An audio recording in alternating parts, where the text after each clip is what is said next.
folks, you are watching Fanatics and the Fan, and my name is Hawk, and here we are once again with a Meet the Fanatic special. Be sure and check out everything about Fanatics and the Fan right here on YouTube or on Facebook, as well as Twitter and Instagram. And of course, this week on Meet the Fanatics, one of my favorite people. You know her, you love her. She is awesome when she's not being mean to me. Please welcome to the show, Miss Raylene. Hello. Hi. I have missed you so much. Of course, we've done a lot more online stuff with the wonderful world of COVID and all that exists. And I was like, well, let's use this opportunity to introduce my fanatics to the world. And one of my newest fanatics, we've worked together on a lot of different things. So let me see how good my game is, because I'm at about 70% on my fanatics. So obviously and clearly, first and foremost, you are a cosplay nerd. Cosplay fanatic, and it doesn't take a lot of work just by looking at your background that you are anime. I like One Piece, yeah. huge, I don't know if it's obvious with a giant banner behind me. Yeah. Huge anime fanatic. You're also I distinctly remember this from my head. You're kind of a book nerd. Yeah. And a smidge of a movie nerd. That's what happens when you work in a movie store. You kind of have to know. Exactly. Did I miss anything at all? I don't think so. I play a lot of video games, but a lot of them are Japanese video games, so you could probably just put that under anime too, honestly. So you and I have been working together a lot over the last couple of years, but I want to start with, and we'll probably end with it as well. Let's start with your what's your earliest memory as being a cosplay fanatic? Oh, geez. Honestly, I got back to it when I first got into it, my very first year. I was a freshman in high school. I was only like 14. And it was back when Bleach was just like finishing up with the English dub. And I was like obsessed with that show. So I did this really terrible cosplay, and hopefully the pictures will never see the light of day, of this Nell costume. But a friend of mine who wanted to do something from Hellsing showed me all these videos of like Dragon Con, I think it was. And I was like, oh my God, I want to do that. Whatever that is what I want to do. And that's like honestly what got me started into it. And then just every year after that, I just kept getting more and more costumes for different characters. It started in anime, and then it dove over to like Harley Quinn, DC, Marvel, stuff like that. And then now it's kind of slowly back into anime, but a lot more video games lately. That's where I'm really focusing right now. Awesome. All right, that's cool. So what is your biggest and can you remember your most rewarding experience cosplaying? I think probably it was like 100 degrees at the zoo one time. It was like that, one of those, like, it was Kids Day at the zoo. And there's like thousands of people there always. And I was Rapunzel from Tangled. And there was a girl who, she had special needs and thought it was the real Rapunzel. And she just screamed when she saw me, and she was following me around. She begged her mom to let her take a picture with me. And it was the most precious thing I have ever seen in my life. And it's just like stuff like that makes it really rewarding, honestly. And then like, also the flip side of it, where as Enchantress, I just have kids scream in fear when they see me, and that's also really rewarding in a way too. I've actually seen your Enchantress. It is by far one of the best I've ever seen. So and again, we're still with the cosplay. You go from the Rapunzel to, and how does one go from Rapunzel right to Enchantress? That's a as you say. Yeah, I get you. Yeah. You know? Well, I don't know. I just have weird tastes. I just honestly like really strong women who can stand on their own. A lot of the characters I do, and even Harley, the versions of her I do, there's no Joker. He's either dead or she's kicked him to the curb by that point. And I think it's just really good for any girl, any age, whether you're 7 or you're like 37. It doesn't matter. Strong female women are like something that we always need, and something I've always appreciated. And even though Rapunzel's a princess, she still kicks ass, like, in her own way. Like, Flynn Rider's kind of useless that whole movie, and she's, like, doing most of the work herself. And so while Enchantress and Rapunzel definitely don't look anything alike on the surface, at their core, they're still like very strong. They're capable of doing their own things, and their design, a lot of times I just see a design and I think it looks cool, and I'm just obsessed with the character to find out more after the fact with them. That's what happens a lot, honestly. So now I think I've seen more than 10 costumes. How many costumes do you actually have?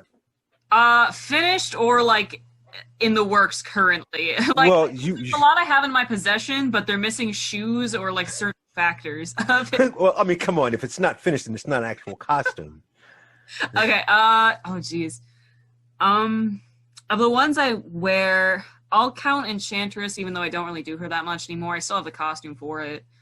I'd say probably right now we're approaching 30 something, honestly. So now you mentioned about you don't do Enchantress that much. What takes a costume out of rotation? The problem with Enchantress, as much as I love her, is it's 6 hours worth of makeup, 3 the night before to get all those tattoos on, and then 3 the day of because it's all just like black charcoal powder basically. And it takes 3 people, like, excluding myself, it takes 4 people in total with me, 3 people to help me get that thing on. And the burden of it for other people, plus I always have to have a handler. I don't talk as Enchantress. That costume some people act a little weird with that costume. A little? So I can't be alone, and I don't like forcing people to have to be attached to my side the entire con because it kind of takes away from what they want to do. But part of it too is that's a lot of chain work, and it breaks constantly. No matter what you do, it's just always breaking.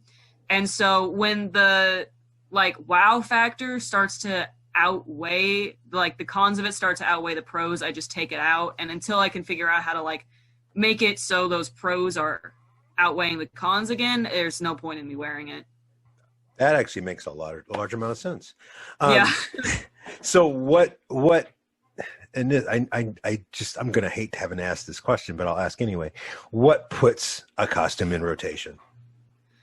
Honestly, largely it's if I have like a group of people who want to do something, that'll definitely change my mind about it. Or if it's something that was out of rotation because I didn't have anyone to do it with, it'll come back into rotation.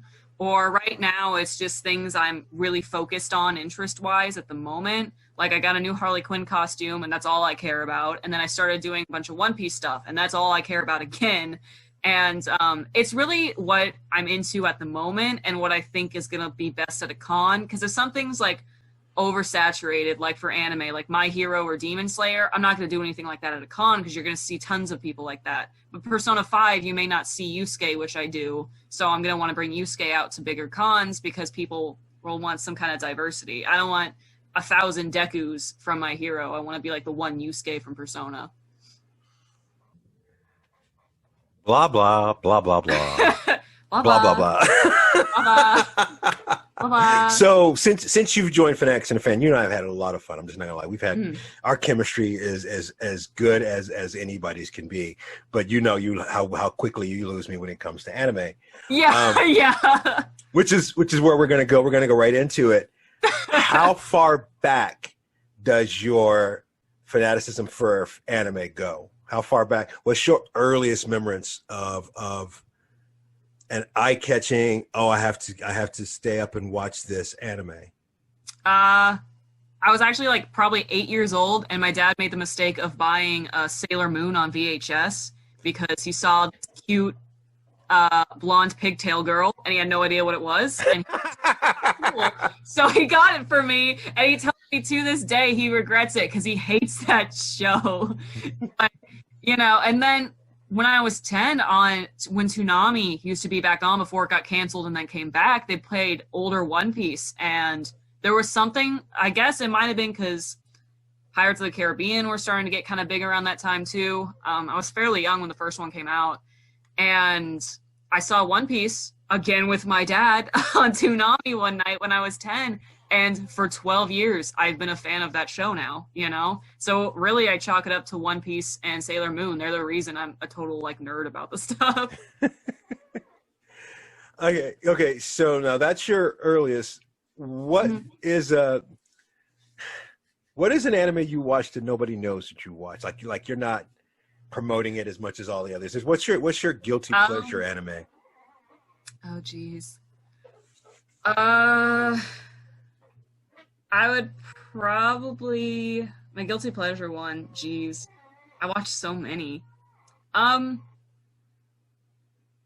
Probably Castlevania, because like as much as I push the games and as much as I like them, I don't talk about that show, and I'm like totally caught up and I know all the lore and like like I know the producers' names, I know all that stuff, and I never talk about the show ever. Not that it's a bad show, I just don't ever talk about it.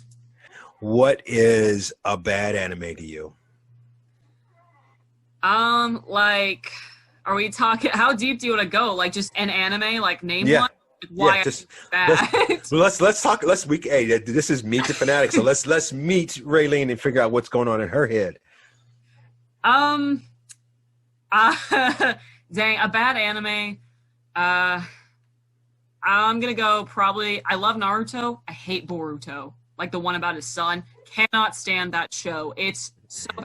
And part of the problem with it for me is that the creator of Naruto is not writing this show. And now they're time traveling, even though they're ninjas, and nothing makes sense.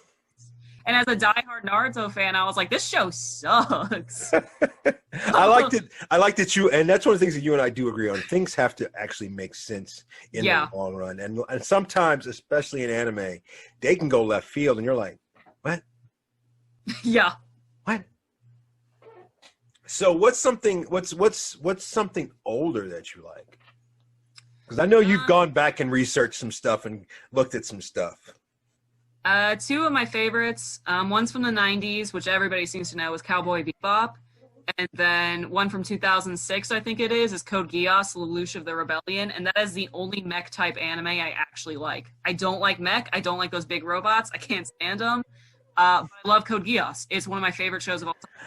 I love how you think 06 is old. Me, that is. Do you know how old I was in 2006? I was like 8. I feel like you just alienated a third of our entire audience. Well, do you want me to go back to like the 70s? I don't think anime was that popular yet. Actually, so quintessential anime and nerddom go back that far. I'm sure you've heard the stories about Robotech or Voltron or Thundercats. Yeah. I know you don't like mech stuff, but you would have appreciated Robotech because it is 100% Japanese anime until Americans tried to buy it and made it terrible. Yeah, for lack of do with everything. Yeah. Yeah, and what's funny, you would actually find the story of Robotech hilarious because like seven different people own all of it. Like it's weird. It is so weird. But it's a story that you would appreciate. And they were actually at VisionCon this year. Yeah, Zach interviewed, I think, or someone did. 2019. I interviewed one of them in 2019. So I passed. I know it was one of the artists, I think. Yeah. That he interviewed. That's how I got most of the story. So it's yeah. It's how much backstory on anime do you have to know to appreciate? Like what's your limit? Because there's sometimes I don't need to know everything. And there's old adage, never meet your heroes. How much do you need to know and how much are you okay with not knowing? For the most part, like I don't actually know a lot about the creators of a lot of the shows I watch. I don't know what they do. I couldn't even tell you their name. I know One Piece because he's a great guy, and that's part of the reason I love it. He's a genuinely cool dude, and he just likes making the show. And like One Punch Man in Mob Psycho, that guy's a really cool dude, and the story of One Punch Man's just so funny to me, and I like that. But I think the only thing that really ruins an anime is the creator doesn't even have to be, he can be a jerk, and as long as it's good enough, I'll still watch it. The only thing I don't like is when other anime like creators start attacking each other. Once they start attacking other shows and other authors and artists, I'm no longer interested. Even if I like the show, I'm never going to watch it again. I'm not going to promote it. I'm not going to talk about it. I've lost interest. And that is a great segue to a world that we live in more now with COVID than before. How much video game time have you gotten in the last 6 months? Not as much as you think, because like I've actually been rewatching a lot of One Piece. So Shocking. I'm rewatching like 400 episodes of One Piece. So that's what I did during quarantine, actually. Everybody started it, and I was like, I want to rewatch it, I think. So it's interesting. We all have our own weird binging. I just finished, or actually I'm in the middle of Warehouse 13. That's one of my big binges. Mm-hmm. What's your Warehouse is one of those things I watch when I get depressed, and it takes me in the other direction. What do you have for that as far as your binging? If it's not a video game, then obviously it's an anime. So yeah, everyone's gonna be so tired of me talking about One Piece, but One Piece again, and it's probably just because it's been such a big staple in my entire life. And right. It's gonna be ending soon, and I don't know what I'm gonna do with that. But like anytime I was upset or I was angry or just things weren't going my way, I would just be like, "Yo, I'm gonna watch all these sad moments of One Piece on," and I would honestly feel better. I'd cry a bit, and then I'd feel better, and it was like, Now though, I definitely just rewatched season 1 of One Punch Man, like on repeat anytime I'm upset, because the comedy mixed with the action and just the animation of that show is something that I can't be upset watching a show that's like that well made, Right. I relate to that bald-headed idiot of a main character so much. I love him. And it's just, I don't know, anything that's definitely funnier and a little more lighthearted is something I go to for whenever I'm upset. But usually it is One Piece. Bleach, though. Bleach is a good backup if for whatever reason I don't want to watch One Piece. So let's get back into video games. What's your earliest video game memory? Oh gosh. Probably Animal Crossing on the Wii. Which then somehow spiraled into me being hardcore into like Japanese games on the PS4 years later. And to the point where I mod stuff on my PC. I like Fallout's my favorite series probably, other than Danganronpa. And I mod Fallout like crazy on PC. And even just the vanilla game I like a lot. It's just a lot more fun with mods. I have over 1,400 hours into Fallout 4. It's crazy. I just love that game.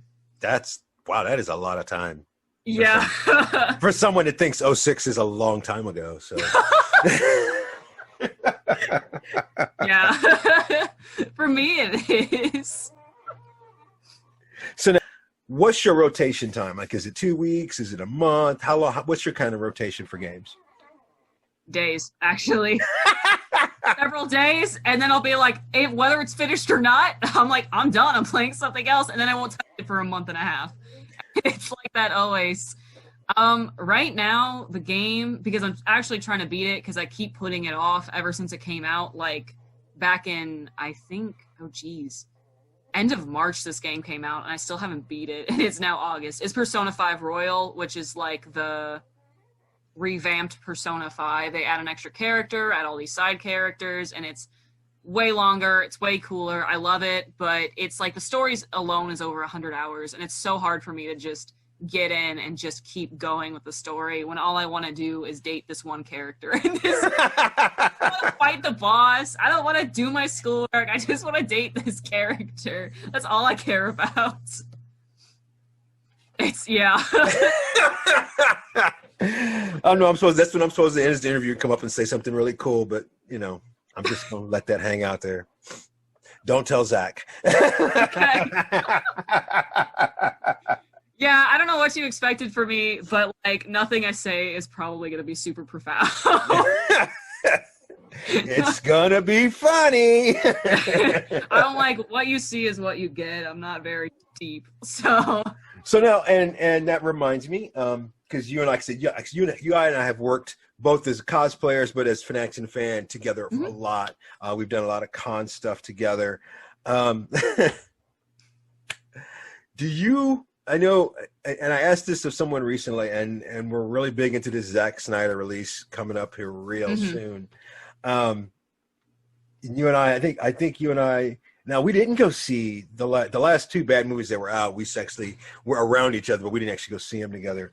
But you saw Dark Phoenix without me, because I was in Tokyo when that came out, and then like good thing I missed it apparently. Yeah. Oh my! I still haven't Lord. seen it. Don't. Like Zach told me not to, and I was like, all right, so I haven't even seen it. So what's your, as far as movies or anime or whatever, what's the worst, what has hurt fandom or nerddom because it's so bad? Thor 2, Thor the Dark World. I Yes! hate that movie so much. Take that, everyone else that loves it. The first Thor is not bad. Ragnarok, I think, is the best. Thor Ragnarok was awesome, but Thor the Dark World was like 2.5 hours I can never get back. And I'm like mad about it to this day. Like, I hate that movie. It's so bad. Everyone says Green Lantern's the worst. And yeah, it's a terrible movie too, but I don't have any personal feelings with Hal Jordan because he's kind of a crappy lantern. Thank you. Jon Stewart's always been better to me. So, which is why I cosplay Jon Stewart. Yeah, because he's my favorite lantern. Yeah, he's like way too arrogant, and his humor is just off the mark for me every time. And it's like he tries to get the humor with Flash, and Flash normally gets it, but like him and Flash together with this dynamic when everyone else is being serious is just something I can't really appreciate. And they were never really friends.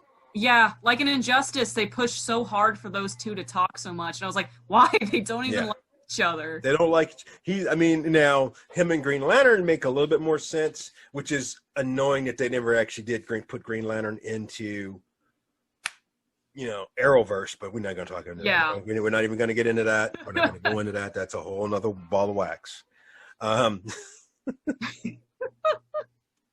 Folks, of course, you've been meeting the Fanatic with Raylene. Real quick, I know this was the topic that I was trying to lean into the most because you do a lot of charity work, and that started with your cosplay, and then it has branched out to Kira Kira. Yeah. So it's a weird story of how that happened. Actually, I don't know. It's funny, but at the time, I was like. I've actually heard this story, so I'm waiting for you to tell it. Okay, so I was at MSU working with, I think it was UCL, and advertising for VisionCon, and Felicia was there, and I thought, and she won't believe me, but she's so pretty, and I looked at her, took one look at her, and went, that is a sorority trick, just trying to recruit someone. So she asked me if I want to join her dance group, and I just go, no, I don't dance. And then I walk off, and she's like, okay. And then I asked someone else who was there, and I said, wait, because it was bothering me, and I was like, who was that was asking me to join their group? And he goes, oh, it's Felicia. She's like in charge of Kira Kira. And I was like, oh no. He knows her. And I was like, Zach, I need you to fix something. I messed up really bad. So he eventually contacted her, and it worked out, obviously. I'm in it now, but I was like, it's a crazy story. Yeah, I don't know how I got in. I didn't know how to dance beforehand, honestly. Because she knew I cosplayed a lot, and she liked the stuff I did. But I was like, I can't dance. And she's like, that's fine. So I do know. And it's become a really rewarding part of your fandom, hasn't it? Oh, yeah. Yeah, I mean, I've never seen the show that I dance from. But, you know, I've made friends that, like, I don't see me ever, like, 20 years from now, I still see myself being friends with Heather and Felicia and, like, everybody in that group, you know? I've just become so close to them. And it's like, it's so weird to me that my life didn't have them in it for so long, because they're just such a big part of it now. And it's such a supportive group, and everyone's just so loving of each other. And it's just, you know, everyone's like a really good person. It's really right. So now we get to one of my favorite questions. We were talking. So you actually were able to join us at Geekmas this year, but you missed the after party. Shame on you for that. So I didn't get to ask you this question then, so I'll ask it now. Every nerd has a great nerd moment that that's their go-to memory or thought whenever they're telling people about how wonderful their life has been as a nerd. What is your greatest nerd moment, or proudest nerd moment, or most wonderful nerd moment, or whatever? I actually had it updated recently, because if you asked me this about a month ago, I would have said something different. But Zach was actually interviewing one of the voice actors for the Straw Hats, which is the main 9 in One Piece. It was the English voice actor for Nami, who's like my favorite female, that character, maybe of all time. I love her.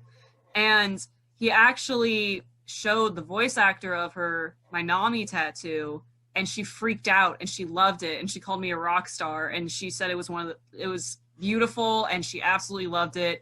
And I teared up because I was like, OMG, Nami likes my tattoo. That's like crazy.